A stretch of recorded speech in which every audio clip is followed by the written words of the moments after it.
minyak terjadi ketika Niam berhasil menembus produksi di angka 30.000 barel minyak per hari. Jejak Jambi bahkan dikenal sebagai produsen utama apian turbin, bahan bakar pesawat terbang di masa revolusi. Sebagai cikal bakal perusahaan negara Pertamina, Niam sukses membangun peradaban sekaligus kota modern pertama di Jambi dengan fasilitas mentereng. Kini, lewat Bajuwang Pertamina EP Aset 1 Pilot Jambi, masa keemasan itu hendak digapai.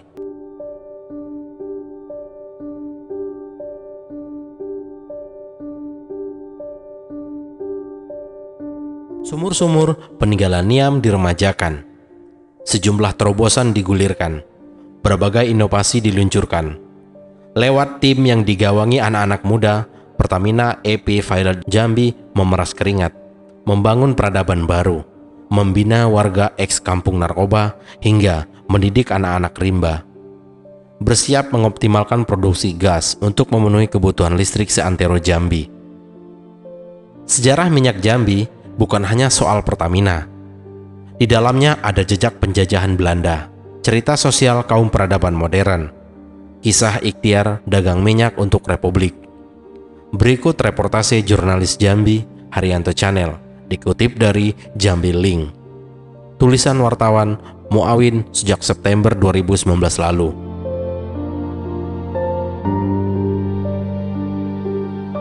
Dikenal sebagai anak Menteri Ukur, Mardan mudah saja menerobos bioskop Batanghari itu dengan cuma-cuma. Padahal biaya masuk kala itu dikenakan tarif 5 perak per orang. Para penjaga Batanghari enggan berurusan dengan Mardan, anak pegawai Pertamina, cikal bakal Pertamina yang sehari-harinya bekerja sebagai juru ukur jalan.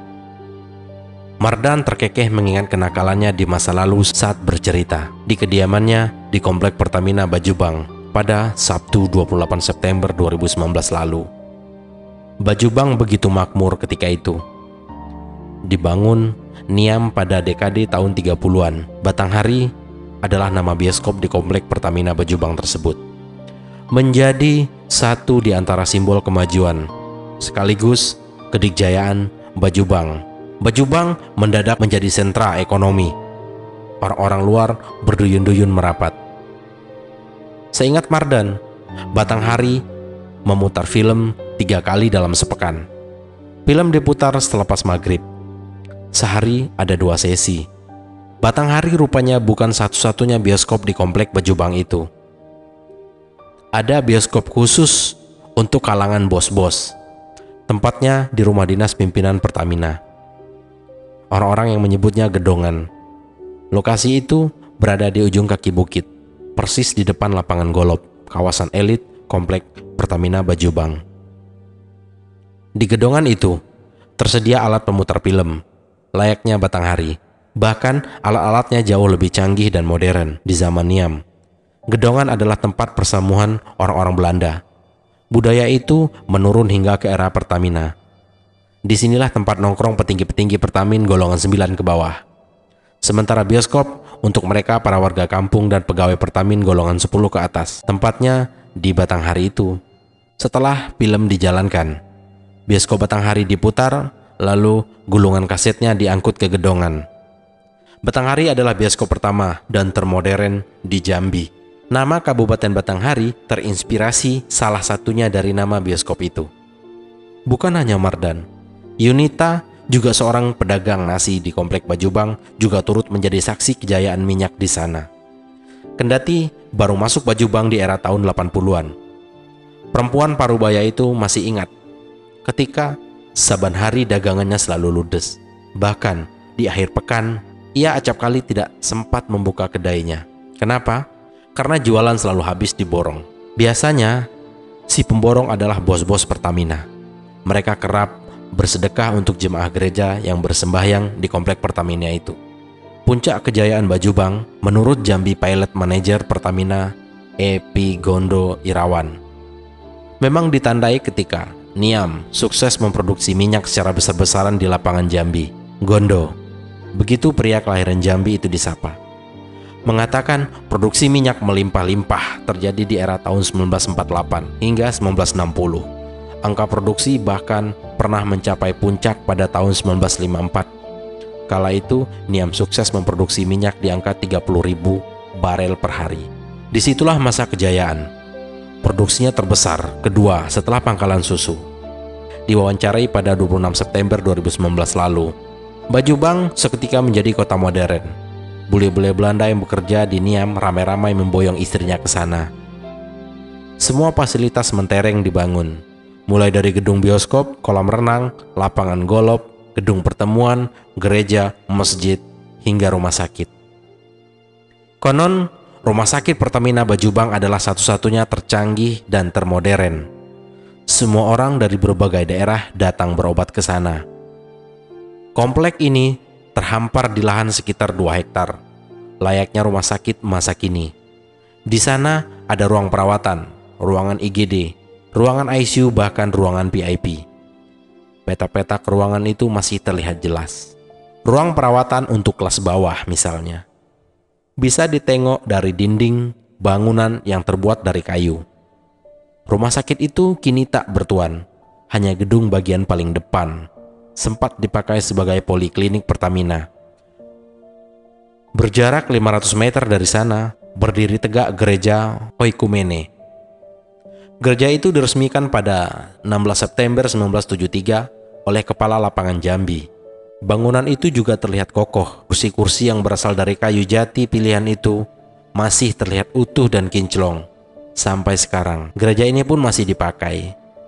Gedung persamuhan bernama Manggris itu dibangun tak jauh dari gereja. Gedung ini dibangun Marjolein van Bilderbeck, orang Belanda, Bosniam, pada 29 Mei 1955. Jejak bangunan itu terlihat jelas. Bahkan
bola sendiri, namanya Gelora Patra. Letaknya persis di pintu masuk komplek Pertamina Bajubang. Disinilah berbagai kompetisi ataupun kegiatan rakyat kerap digelar. Di era keemasannya, Pertamina Bajubang bahkan mendirikan yayasan pendidikan dengan fasilitas paling lengkap. Semua jenjang sekolah mulai dari tingkat dasar, menengah pertama, hingga menengah atas dibangun di bawah naungan Yayasan Kesejahteraan Pegawai Pertamina atau YKPP. Semua sekolah milik Pertamina itu kini sudah diambil alih pemerintah dan beralih status menjadi sekolah negeri. Di depan bangunan bioskop Batanghari, kata Niam tertulis jelas pada patok besi yang di ujungnya berbentuk lempengan tipis itu. Bangunan bioskop bersejarah itu kini kondisinya rusak parah sejak dilahap si jago merah pada 3 tahun silam. Sementara Ratusan rumah yang pernah dihuni bule dan noni Belanda maupun pegawai Pertamina itu kini tinggal tak bertuan. Semua fasilitas berkelas yang menyejarah itu sudah disergap semak belukar. Kendati demikian, saban sore muda-mudi ramai bersuap foto di sana. Warga menaruh harap pemerintah memoles kembali kawasan itu sebagai destinasi wisata sejarah, bahkan bisa menjadi objek wisata Provinsi Jambi.